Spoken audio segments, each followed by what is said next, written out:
Hello बच्चों, कैसे हो? उम्मीद करता हूँ बढ़िया होंगे। और तैयारी कैसे चल रही है कमेंट बॉक्स में मुझे बताना। आज की क्लास में बहुत ज़्यादा मोस्ट इंपॉर्टेंट क्वेश्चन है ये, हम लोग करेंगे इनको। और एक्स बिना माने करेंगे, बिना एक्स के इनको अच्छे तरीके से करेंगे जो आप लोगों को समझ में आ जाए। और मैं आपको बता दूं बच्चों, पेपर में ज़्यादा तो समय नहीं बचा, बहुत ही कम टाइम है, तो एक एक टॉपिक को बहुत ध्यान से करते हुए चलना ताकि पेपर में कोई दिक्कत ना हो। और क्योंकि ये पेपर जो है ना बच्चे, लाइफ में एक ही बार इसका मौका मिलता है देने को। ये आपने निकाल लिया, दिशा और दशा सब बदल जाएगी एक ही बार में। तो चलिए शुरू करते हैं। Best of luck. जिसका आंसर आपको आ गया कमेंट बॉक्स में मुझे बताना। पहले सवाल को ध्यान से पढ़ो क्योंकि आधा उत्तर तो सवाल में ही छिपा हुआ है। मोहनलाल अपनी पूंजी का 1/4 भाग अपने लड़के को देता है और 1/3 भाग अपनी पत्नी को तथा 1/8 भाग अपनी पुत्री को दे दिया जाता है। उसके पास अब पूंजी का कौन सा भाग शेष रह गया? देखो, इसे करने के लिए बहुत ही सिंपल तरीका है। पहले हम देखते हैं उसने लड़के को कितना भाग दिया। लड़के को उसने भाग दिया हुआ है 1/4 भाग अपनी पूंजी का। और अपनी पत्नी को जो उसने भाग दिया है वो दिया है 1/3 भाग। और शेष भाग उसने अपनी पुत्री को भी दिया है, बचा हुआ कुछ। पुत्री को दिया है 1/8 भाग। अब हमें देखना है कि मोहन के पास कौन सा भाग बचा। तो इस तरह के सवाल में आपको सबसे पहले ये देखना होगा कि उसके पास कुल पूंजी कितनी थी। तो आपको कितनी पूंजी माननी है, यही बस पॉइंट है। पॉइंट आपको पूंजी माननी है। देखो, लड़के के नीचे है 4, यहाँ पे 3 और यहाँ पे 8। तो आपको कुल पूंजी जो है 4, 3, 8 का एलसीएम मानना है। तो 4, 3 और 8 का हम यहाँ पे एलसीएम निकाल लेंगे बच्चे। 2 दूनी 4, 3 2 चौक 8। और कोई भी ऐसा सवाल होगा आप ऐसे ही करना, इसको हमेशा बिल्कुल राइट आंसर आएगा और बहुत ही कम टाइम में। क्योंकि एलसीएम मैं आपको निकाल के दिखा रहा हूँ, आपको एलसीएम आता है तो आप डायरेक्ट भी मान सकते हो। तो आपका जो एलसीएम आया यहाँ पर वो कितना आया? 2 दूनी 4 दूनी 8 या 24। तो एलसीएम आया 24।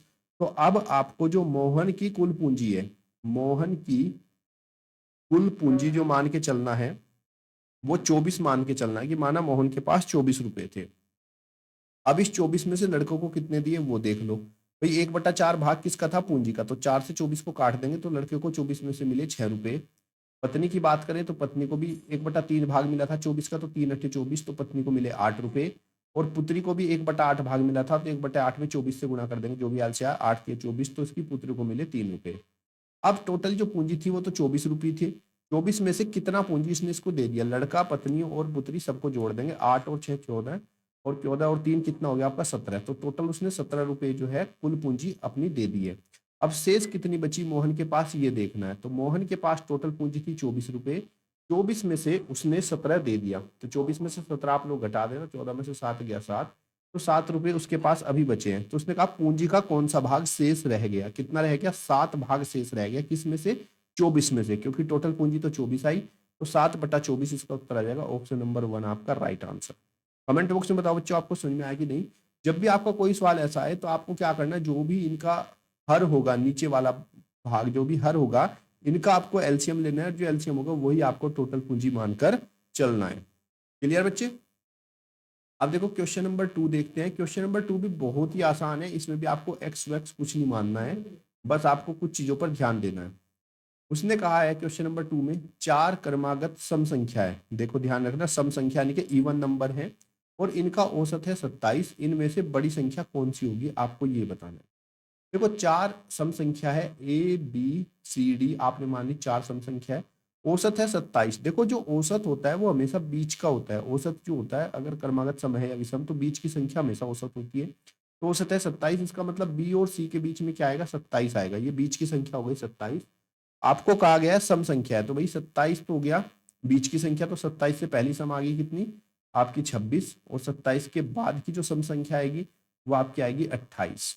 तो जो 4 क्रमागत लगातार संख्या है, तो 26 से पहले आता है 24 और 28 के बाद में आता है आपका 30। उसने पूछा है सबसे बड़ी संख्या कौन सी होगी। तो सबसे बड़ी संख्या सबसे बाद वाली होगी। तो सबसे बड़ी संख्या हमारी 30 हो जाएगी। ऑप्शन नंबर 3 आपका राइट आंसर। बस आपको ध्यान रखना है कि जब भी आपका औसत की बात कहा जाए, क्रमागत अगर सम कह रहा है या विषम कह रहा है, तो जो भी औसत होगा वो हमेशा हमारी बीच वाली संख्या होती है। तो 4 संख्या थी, 4 में बीच की संख्या 2 इधर चली गई, तो बीच में आया 27। 27 से पहले 26, उसके बाद 28 आए। अगला प्रश्न देखिए। 75 संख्याओं का औसत माध्य 35 है। यदि प्रत्येक संख्या में 5 की वृद्धि कर दी जाए, यानी कि 5 बढ़ा दिया जाए, तो नई संख्या का औसत क्या होगा? इसमें भी आपको ज्यादा जोर नहीं लगाना, बस देख लेना है प्रत्येक संख्या में बढ़ाया गया क्या। अगर प्रत्येक संख्या में 5 की वृद्धि हुई है, तब हमारे औसत में भी 5 की वृद्धि ही हो जाएगी। ऐसी कंडीशन में जो हमारा नया औसत होगा, नया औसत हमारा कितना? 35 + 5 की वृद्धि करेंगे तो नया औसत हमारा 40 हो जाएगा। ऑप्शन नंबर 2 आपका राइट आंसर। अगर प्रत्येक संख्या में हमने वृद्धि करी है तो प्लस कर देंगे, औसत को एवरेज बोलते हैं। वृद्धि की है तो उतनी ही संख्या हम प्लस कर देंगे, माइनस हर एक संख्या में से माइनस किया उतना ही, माइनस गुणा कहेगा तो गुणा कर देंगे, भाग कहेगा तो भाग, लेकिन प्रत्येक संख्या में, और वही हमारा नया औसत हो जाता है। अगला प्रश्न देखो, किसी व्यक्ति की मजदूरी किसी व्यक्ति की मजदूरी 50% घट गई है और फिर मजदूरी 50% बढ़ गई है, तो व्यक्ति की मजदूरी कितने प्रतिशत कम हुई? ये बात तो सही है, जब एक बार मजदूरी घटती है और एक बार बढ़ती है, पहली बार में मजदूरी बढ़ी और दूसरी बार में फिर उसी मजदूरी को कम कर दिया गया, तो ऐसी कंडीशन में जो बाद में बचता है वो हमेशा कमी ही बचती है। और जब समान प्रतिशत घटता है और समान प्रतिशत बढ़ता है, तो ऐसी कंडीशन में जो टोटल कमी होती है वो होती है दोनों प्रतिशत का गुणनफल डिवाइड बाय 100। हल करेंगे 5 5 25, तो ऐसे में जो मजदूरी है वो 25% कम हो जाएगी। ऑप्शन नंबर 4 आपका राइट आंसर। क्लियर? अगर किसी में भी ए प्रतिशत आपका बढ़ रहा है और फिर ए ही प्रतिशत कम हो रहा है, तो ऐसे में जो कुल प्रतिशत कमी होगी वो ए गुणा ए डिवाइड बाय 100 होगी। दोनों प्रतिशत की गुणा और बटे में 100 कर देना। अगला प्रश्न देखो, ये तो बहुत ही आसान है, आई थिंक आंसर आप मुझसे पहले ही दोगे इसका। एक दुकानदार ने 2 दर्जन ब्रश खरीदे 10 रुपए प्रति दर्जन के हिसाब से। बच्चे 2 दर्जन इसने खरीद के लाया, तो 2 दर्जन कितने हो गए? एक दर्जन है कितने का? 10 रुपए का। 2 दर्जन हो जाएंगे 2 गुणा 10, 20 रुपए के ब्रश ये खरीद के ले आया। 1 रुपया प्रति ब्रश बेचा, तो 2 दर्जन वो खरीद के लाया था, तो 2 दर्जन में कितने ब्रश होंगे? एक दर्जन में 12 होते हैं, तो 2 दर्जन में 12 गुणा 2, 24 ब्रश वो खरीद के ले आया। और 1 रुपए का एक ब्रश बेच रहा है, तो सेलिंग प्राइस हो जाएगा 24 गुणा 1, तो ये 24 रुपए का इनको बेचेगा। खरीदे थे 20 रुपए के, बेचे 24 रुपए के, तो लाभ कितने का हुआ? लाभ बराबर होता है विक्रय माइनस करें, 24 में से हम 20 को माइनस कर देंगे, तो हमें यहाँ पे 4 रुपए का क्या हो जाएगा बच्चे? हमारा यहाँ पे लाभ हो जाएगा।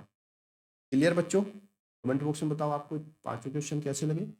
ये वो सवाल है जो आपके पेपर में बार बार पूछे जाएंगे, इस तरह के सवाल पेपर में तैयारी करके जरूर जाना, और इन आसान तरीके से आप जब सवाल को करोगे तो बहुत ही आसानी से आंसर आ जाएगा। उम्मीद करता हूँ वीडियो अच्छी लगी तो वीडियो को लाइक, चैनल को सब्सक्राइब कर लेना, इससे आपको आने वाले भी सारे क्वेश्चन आपको मिलते रहते हैं। धन्यवाद।